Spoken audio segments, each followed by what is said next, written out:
Today on UMTV News, the longest government shutdown has ended and furloughed employees are back to work. We will have details on how this may affect your Thanksgiving plans. Plus, hundreds arrested in Charlotte, North Carolina as the Department of Homeland Security carries out its latest immigration blitz. And the Big Red Truck came to campus this week, giving students the chance to donate blood and save lives with a friendly competition. All this and more coming up on UMTV News.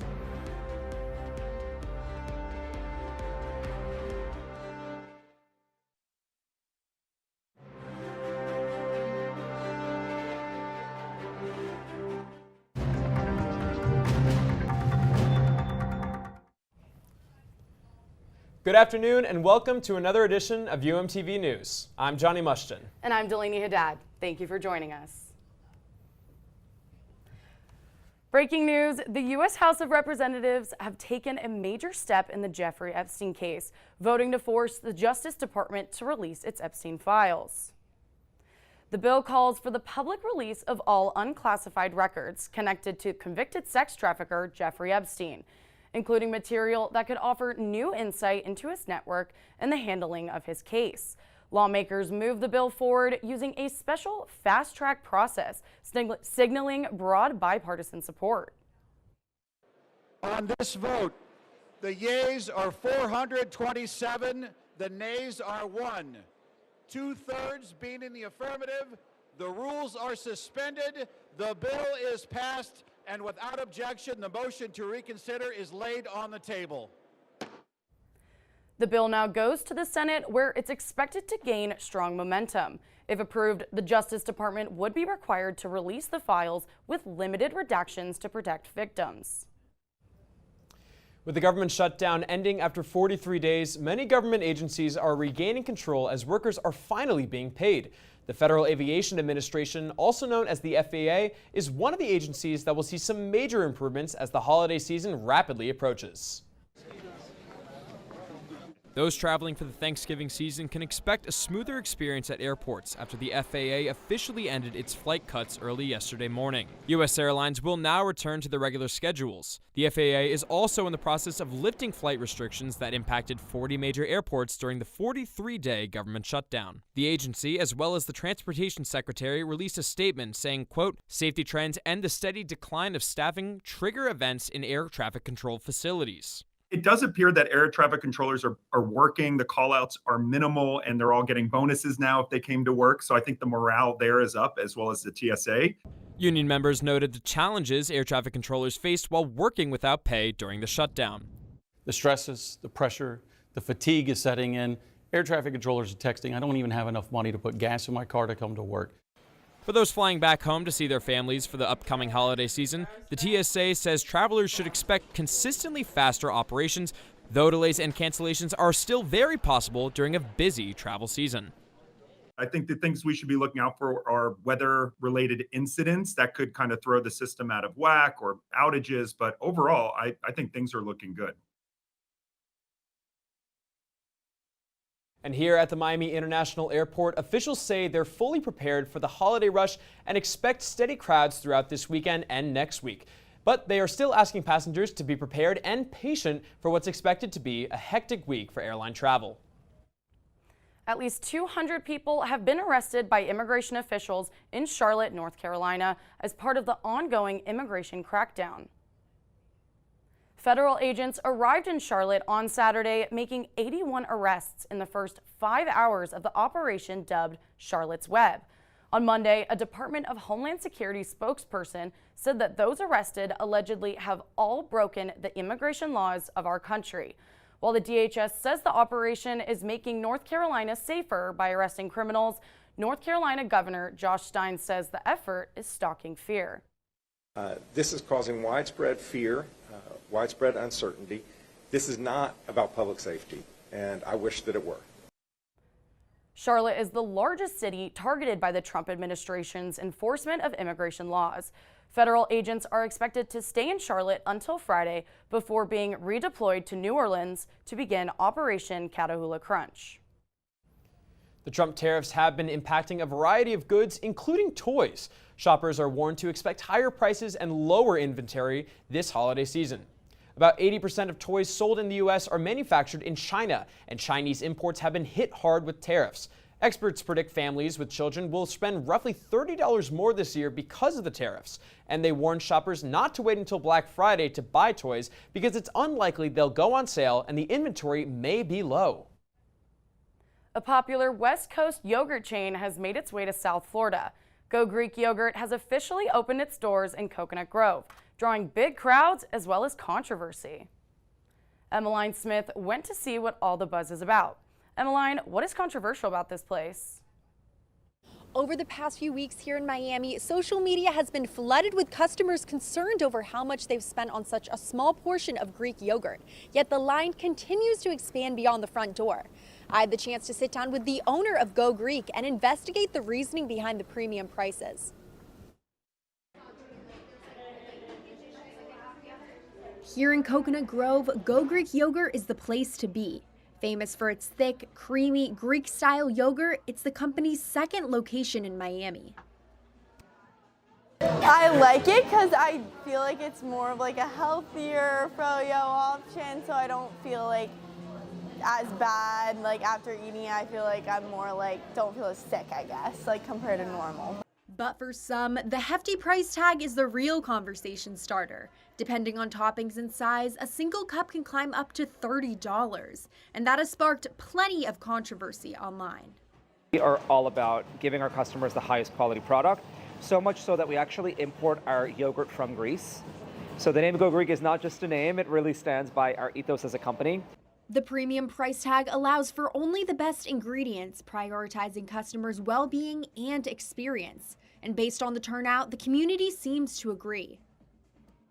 And despite those concerns, employees here share with me that they have been consistently busy since opening day, especially on evenings and weekends. That's inside of the frozen yogurt. This is just a yogurt on its own. If you want to try some samples.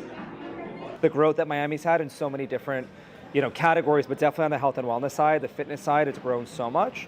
And so, the nice thing about Go Greek is it's a dessert that you can feel better about having. It's definitely a really good market fit with what the Miami consumer is looking for.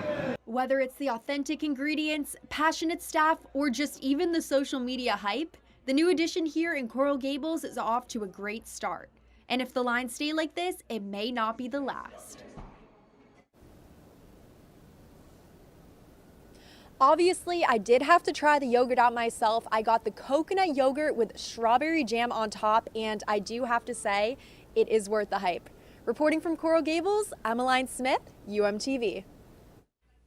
Thank you, Emmeline. We're going to take a quick break, but don't go anywhere because coming up, a charter school employee turned TikTok phenomenon. We've got the details. Plus, some new additions are coming to the historic Macy's Day Parade. All this and more after the break. I don't think that many kids in my son's school even do it. No way. No way. No way. No way, my kid would never vape. Get your head out of the cloud. Talk to your kid about vaping. Visit talkaboutvaping.org.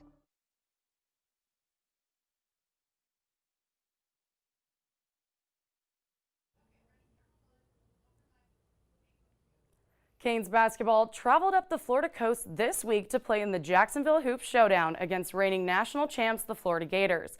Let's take it to VyStar Veterans Memorial Arena for the highlights. Jumping into the end of the first half, Alex Condon with the ball backs it up on Malik Renew to his left, to his right, and over his left shoulder for a layup, landing on his back. Now Miami with the ball, Trey Donaldson to Ernest Uda Jr. sinks it for the dunk. Now closing out the second half, Gators to Alex Condon, who dribbles it up back to Thomas Hawk, who sinks it for three. And now in the second half, Miami with the ball, True Washington dribbles it up, and he makes the layup.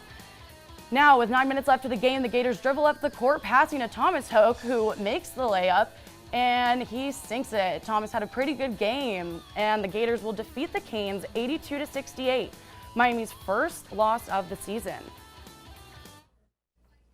For many, getting the job done means waking up in the morning and getting to work on time. But for one Doral resident, he has turned his 9-to-5 into something so much more. Manny Nacarado is live to tell us more. Manny? Christopher Perez works at Doral Academy Preparatory School as support staff, but he's become so much more than someone delivering copies and coffees. I had the opportunity to talk to Chris about his impact not only at Doral Academy, but on social media. Okay, we need to do the chairs for the game. Christopher Perez, by all accounts, is your normal high school employee. I deliver copy papers. I get asked if I need anything. It's like, help a teacher out, help a staff out, or anybody out. Or at least that's his day job.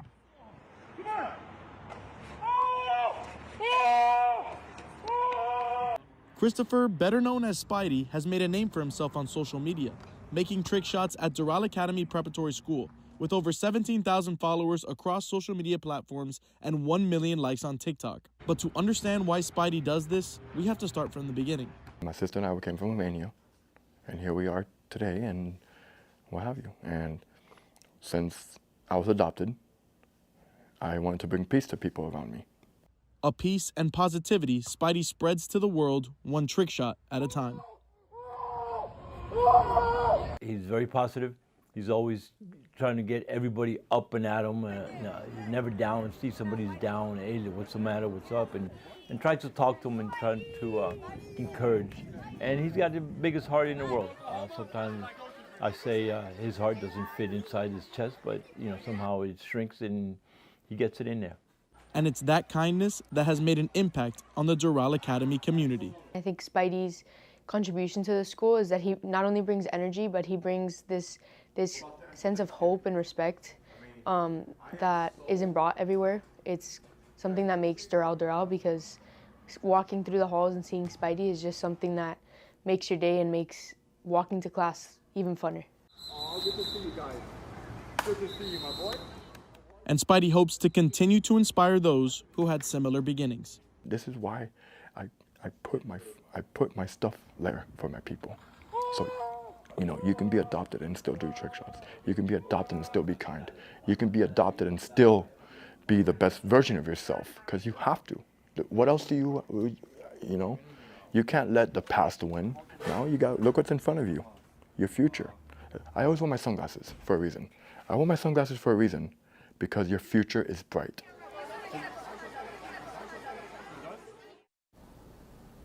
And with National Adoption Day coming up this weekend, Spidey continues to prove that being adopted doesn't make up your entire story. Rather, it's a part of your story and your bright future. Reporting for UMTV, I'm Manny Nacarado. Thank you, Manny. Every year, the University of Miami participates in a competition against Florida State University, and the end goal is saving lives.